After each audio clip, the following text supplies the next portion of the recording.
Hello friends, welcome back to our channel Moms Daily. ഇന്ന് ഞാൻ വന്നിരിക്കുന്നത് ഒരു സ്പെഷ്യൽ 4 മണി പലഹാരമായിട്ടാണ്.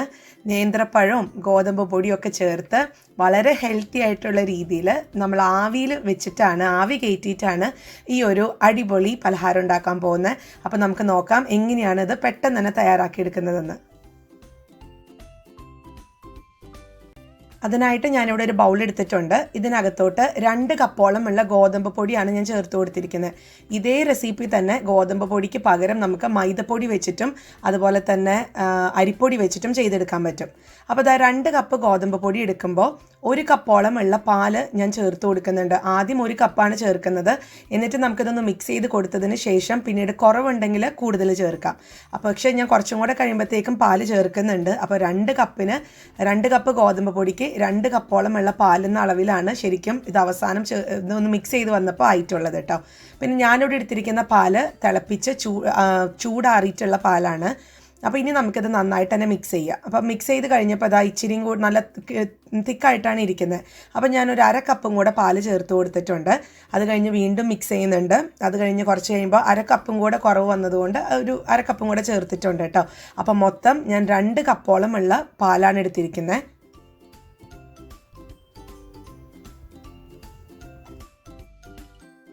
ഞാനപ്പോൾ ഈ പാലും ഗോതമ്പ് പൊടിയും ഇതിപ്പോൾ ഈ ഒരു പരുവത്തിന് നന്നായിട്ട് തന്നെ മിക്സ് ചെയ്തെടുത്ത് വന്നിട്ടുണ്ട്. അപ്പോൾ ഇതിവിടെ ഇരിക്കട്ടെ. ഇനി നമുക്ക് ഞാനിവിടെ ഒരു നേന്ത്രപ്പഴമാണ് എടുത്തിരിക്കുന്നത്. ഇത് അത്യാവശ്യം വലിയൊരു നേന്ത്രപ്പഴമാണ്. ഈ നേന്ത്രപ്പഴത്തിൻ്റെ പകുതി ഞാൻ മാറ്റി വയ്ക്കുന്നുണ്ട്. പകുതി മാത്രമേ ഞാൻ യൂസ് ചെയ്യുന്നുള്ളൂ കേട്ടോ. പകുതി വേണമെന്നില്ല, ഒരു 1/4 ഭാഗം ഇത്രയും ഭാഗത്തിൽ നമുക്കൊന്ന് മാറ്റി വയ്ക്കാം. ബാക്കിയുള്ള ഭാഗം നമുക്ക് മിക്സിയിലൊന്ന് അടിച്ചെടുക്കണം. കുറച്ചും കൂടെ ചേരുവകളൊക്കെ ചേർക്കാനുണ്ട്. അപ്പോൾ ആദ്യം ഞാൻ ഇതൊന്ന് ചെറിയ കഷ്ണങ്ങളാക്കി മിക്സിയുടെ ചെറിയ ജാറിനകത്തോട്ടൊന്ന് അരിഞ്ഞിടുന്നുണ്ട്. പഴമൊക്കെ അരിഞ്ഞ് ഇട്ടിട്ടുണ്ട്. മിക്സിയുടെ ചെറിയ ജാർ എടുക്കാൻ നോക്കാം കേട്ടോ. കാരണം ചെറിയ ജാറാണ് ഏറ്റവും നന്നായിട്ടൊക്കെ ഈ പഴമൊക്കെ അടിഞ്ഞ് വരാനായിട്ട് നല്ലത്. ഇനി ഇതിനകത്തോട്ട് 1 മുട്ട ഒന്ന് നന്നായിട്ട് ബീറ്റ് ചെയ്തതൊന്ന് ചേർത്ത് കൊടുക്കാം. അടുത്തത് നമുക്ക് ഇതിനകത്തോട്ട് പഞ്ചസാരയാണ് ചേർക്കേണ്ടത്. നമ്മളെടുക്കുന്ന പഴത്തിൻ്റെ മധുരം അനുസരിച്ച് പഞ്ചസാര കൂട്ടും കുറയ്ക്കുകയൊക്കെ ചെയ്യാം കേട്ടോ. ഞാനിവിടെ എടുത്തിരിക്കുന്ന പഴത്തിന് വലിയ മധുരം ഇല്ലാത്തത് കൊണ്ട് ഞാൻ 3 ടേബിൾ സ്പൂണോളം ഉള്ള പഞ്ചസാര ചേർത്ത് കൊടുക്കുന്നുണ്ട്. ഇനി അഥവാ നിങ്ങളെടുക്കുന്ന പഴത്തിന് മധുരം ഉണ്ടെന്നുണ്ടെങ്കിൽ 1.5-2 ടേബിൾ സ്പൂൺ വരെ മാക്സിമം ചേർത്ത് കൊടുത്താൽ മതിയാവും.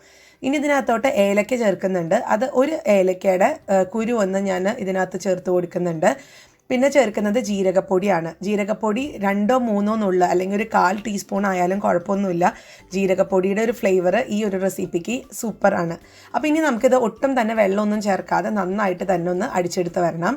അപ്പോൾ നല്ല പേസ്റ്റ് കണക്കിന് നല്ല സൂപ്പറായിട്ട് വന്നിട്ടുണ്ട്. ഇങ്ങനെയാണ് നമ്മുടെ ബാറ്റർ ഇരിക്കേണ്ടത്.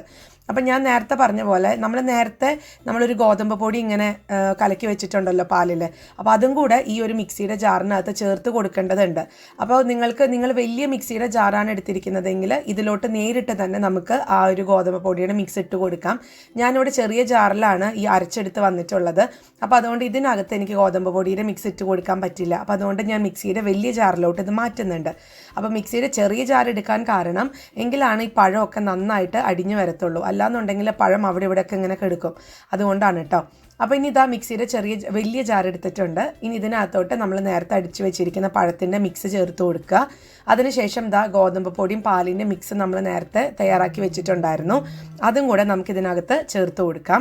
അതിനുശേഷം നന്നായിട്ട് തന്നെ മിക്സിയിൽ ഒന്ന് അടിച്ചെടുക്കണം.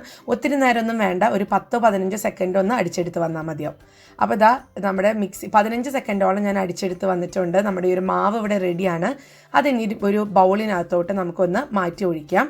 അപ്പോൾ ഞാൻ കാണിക്കാം കേട്ടോ നമ്മുടെ മാവിൻ്റെ ഒരു പരുവം എന്ന് പറയുന്നത്. കണ്ടോ, നമ്മൾ ഇഡ്ലിക്കും ദോശയ്ക്കൊക്കെ നമ്മൾ അരച്ച് വയ്ക്കത്തില്ലേ, ആ ഒരു മാവിൻ്റെ കണക്ക്, അല്ലെങ്കിൽ ഒരു കേക്കിൻ്റെ ബാറ്ററൊക്കെ തയ്യാറാക്കുമ്പോൾ ഉള്ള ആ ഒരു ബാറ്ററിൻ്റെ കണക്ക്. ഇനി ഇതിനകത്തോട്ട് ഞാൻ ഒരു 2 നുള്ളോളമുള്ള ഉപ്പ് ചേർത്ത് കൊടുക്കുന്നുണ്ട്. എന്നിട്ട് ഒന്നും കൂടെ ഒന്ന് മിക്സ് ചെയ്ത് കൊടുക്കാം.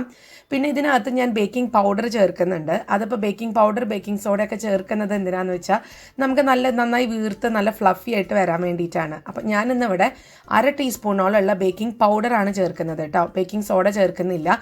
ഇനിയിപ്പോൾ ബേക്കിംഗ് സോഡയാണ് നിങ്ങൾ ചേർക്കുന്നതെങ്കിൽ 1/4 ടീസ്പൂൺ ബേക്കിംഗ് സോഡ മാത്രം ചേർത്താൽ മതിയാവും. അപ്പോൾ എന്നോട് കുറേ പേര് പറയാറുണ്ട് ബേക്കിംഗ് സോഡയൊക്കെ വയറ് കേടാണ് അങ്ങനെ ഇങ്ങനെ എന്നൊക്കെ. നമുക്ക് അത്യാവശ്യമൊക്കെ ചേർക്കുന്നത് കൊണ്ട് ഒരു കുഴപ്പമില്ല. അത്യാവശ്യം എന്ന് പറഞ്ഞാൽ നമ്മൾ എന്നും ബേക്കിംഗ് സോഡ ചേർക്കുന്നില്ലല്ലോ, വളരെ കുറച്ച് അളവിലാണ്, അതായത് 1/4 ടീസ്പൂൺ അളവിലായിരിക്കും നമ്മൾ ബേക്കിംഗ് സോഡ ചേർക്കുക. അപ്പോൾ അതുകൊണ്ട് അത് ചേർത്ത് കഴിച്ചതുകൊണ്ടൊന്നും നമ്മുടെ വയറ് ചീത്തയാവാൻ പോകുന്നില്ല. ശരി, ഇനി ബേക്കിംഗ് പൗഡറും കൂടെ ചേർത്ത് ഞാൻ നന്നായിട്ട് തന്നെ മിക്സ് ചെയ്തെടുത്തിട്ടുണ്ട്. ഇങ്ങനെയാണ് ഇരിക്കുന്നത്. നമ്മൾ ബേക്കിംഗ് പൗഡർ ചേർത്ത് സ്പൂൺ വെച്ച് മിക്സ് ചെയ്യുമ്പോൾ തന്നെ നല്ല ഫ്ലഫി ആയിട്ട് വരുന്നത് പോലെ നമുക്ക് കാണാൻ പറ്റും. ഇനി നമുക്കിതൊരു പാത്രത്തിലോട്ട് ഒഴിച്ച് വെക്കേണ്ടതുണ്ട്. അപ്പോൾ അതിനായിട്ട് നിങ്ങൾ ആവി കയറ്റാൻ ഏത് പാത്രമാണ് എടുക്കുന്നത് ആ പാത്രത്തിൽ നെയ്യ് തടവുക. നെയ്യാണ് ഏറ്റവും നല്ലത്. ഇനി അതല്ല എന്നുണ്ടെങ്കിൽ ഏതെങ്കിലും എണ്ണയാണെന്നുണ്ടെങ്കിലും ഒന്ന് തടവി കൊടുക്കാം. മാക്സിമം സൺഫ്ലവർ ഓയിൽ, അതായത് ഒരു മണമൊന്നുമില്ലാത്ത ഓയിലൊന്ന് തടവി കൊടുക്കുക. ഞാനിന്നിപ്പോൾ ഇവിടെ ഒരു ബട്ടർ പേപ്പറും കൂടെ വെച്ച് കൊടുക്കുന്നുണ്ട് കേട്ടോ. അത് തികച്ചും ഓപ്ഷണലാണ്. ഇനിയിപ്പോൾ ബട്ടർ പേപ്പർ ഇല്ലയെന്നുണ്ടെന്നുണ്ടെങ്കിൽ നിങ്ങൾ എടുക്കുന്ന പാത്രത്തിൻ്റെ അളവിൽ ഒരു വാഴയില ഒന്ന് വെട്ടിയെടുക്കുക. എന്നിട്ട് വാഴയില വെച്ച് കൊടുത്തെന്നാലും നല്ലൊരു നാടൻ സ്വാദന്യമായിരിക്കും. ആ വാഴയില വാടി കിട്ടുമ്പോൾ ഉള്ളൊരു സ്മെല്ലൊക്കെ ഉണ്ടല്ലോ, അതും കൂടെ നമുക്ക് ഇതിൻ്റെ കൂടെ ബോണസായിട്ട് കിട്ടും. അപ്പോൾ ഇനി ഞാൻ ഈ ഒരു ബട്ടർ പേപ്പർ വെച്ചതിന് ശേഷം നമ്മുടെ മാവ് ഇതിനകത്തോട്ടൊന്ന് ഒന്ന് മാറ്റി ഒഴിക്കുന്നുണ്ട്. അതിനുശേഷം നമുക്കൊന്ന് ചെറുതായിട്ടൊന്ന് തട്ടിക്കൊടുക്കാം. കാരണം ഇതിനകത്തുള്ള എന്തെങ്കിലും എയർ ബബിൾസ് ഒക്കെ ഉണ്ടെന്നുണ്ടെങ്കിൽ അത് പോകാൻ വേണ്ടിയിട്ടാണ്. അപ്പോൾ അതോടുകൂടെ നമ്മുടെ ബാറ്റർ ഇവിടെ റെഡിയാണ്. നമുക്ക് ഇങ്ങനെ തന്നെ ആവി കയറ്റി എടുക്കാം. ഇനി അതല്ല, ഞാൻ നേരത്തെ പറഞ്ഞ പോലെ ഞാനൊരു കൊച്ചു കാര്യം കൂടെ ചെയ്യുന്നുണ്ട്. നേരത്തെ നമ്മളൊരു 1/4 ഭാഗം പഴം മാറ്റി വെച്ചിട്ടുണ്ടായിരുന്നു, നേന്ത്രപ്പഴം. അപ്പോൾ ആ പഴം ഇതുപോലെ ഒന്ന് വട്ടത്തിലൊന്ന് മുറിച്ചെടുത്ത് വന്നിട്ടുണ്ട്. എന്നിട്ട് നമുക്കിതിൻ്റെ മേലൊന്ന് ഡെക്കറേറ്റ് ചെയ്യാനായിട്ടൊന്ന് വെക്കാം. ഇത് കാണാൻ നല്ല ഭംഗിയാണ്. അതുപോലെ നമ്മൾ മുറിച്ച് കഴിക്കുമ്പോൾ നമുക്ക് ആ പഴം കടിക്കാൻ കിട്ടുന്നതും സൂപ്പറാണ് കേട്ടോ. അപ്പോൾ ആദ്യം ഞാൻ ഈ പഴം ഒന്ന് നമ്മുടെ ഈ ഒരു മേൽഭാഗമൊക്കെ ഒന്ന് നിറച്ച് ഒന്ന് വെച്ചെടുത്തിട്ട് വരാം.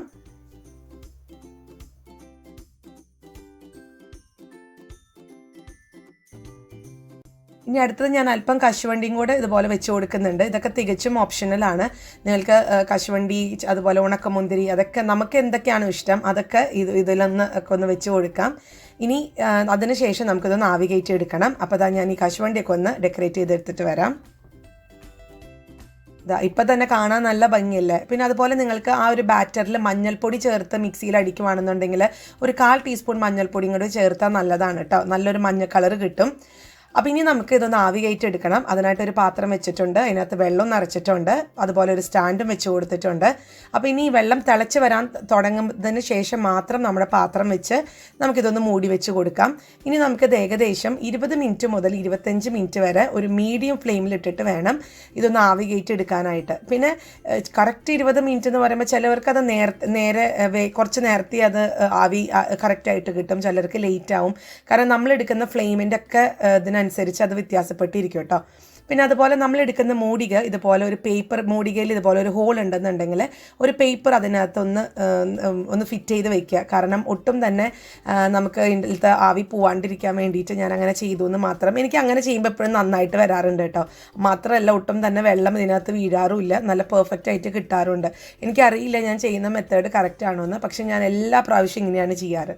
അപ്പോൾ ഇവിടെ 25 മിനിറ്റ് കഴിഞ്ഞു. ഞാൻ ഒരു ടൂത്ത് പിക്കർ വെച്ചിട്ട് ഒന്ന് കുത്തി നോക്കിയപ്പോൾ നല്ല ക്ലീൻ ആയിട്ട് വന്നിട്ടുണ്ട്. ഞാൻ കൗണ്ടർ ടോപ്പിലോട്ട് മാറ്റിയിട്ടുമുണ്ട്. കണ്ടോ, നമ്മുടെ കയ്യിലൊന്നും ഒന്നും തന്നെ ഒട്ടിപ്പിടിക്കുന്നില്ല. നല്ല ക്ലീൻ ആയിട്ടും പെർഫെക്റ്റ് ആയിട്ടും വന്നിട്ടുണ്ട്. ഇതൊന്ന് ചൂടാറി കഴിഞ്ഞത് ഇവിടെ ഇപ്പോൾ ഒരു 5 മിനിറ്റ് കഴിഞ്ഞു. ഇളം ചൂടേ ഉള്ളൂ. അപ്പോൾ ചൂടാറി വരും തോറും ഇതിൻ്റെ സൈഡിൽ നിന്നൊക്കെ ഇങ്ങനെ വിട്ട് വരാൻ തുടങ്ങും. ഇനി നമുക്കിതൊരു പാത്രത്തിലോട്ടൊന്ന് മറിച്ചിട്ട് നോക്കാം.